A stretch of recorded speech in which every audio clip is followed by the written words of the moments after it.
Bapak Ibu, usia saya 58 tahun, 1 istri, 3 cucu, Bapak Ibu ya, 2 anak.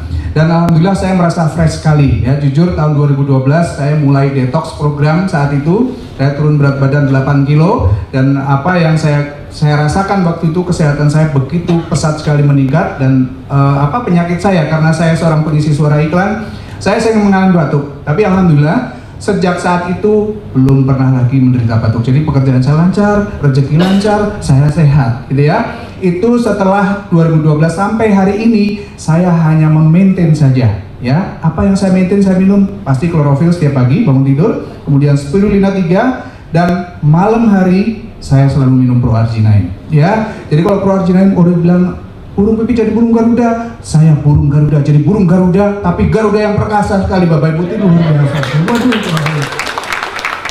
Luar biasa. Jadi yang belum detox segera Bapak Ibu ya, karena detox itu diharuskan oleh semua umat ya. Lakukan sebelum Anda tahun depan belum tahu tuh masih hidup atau enggak ya. Segera.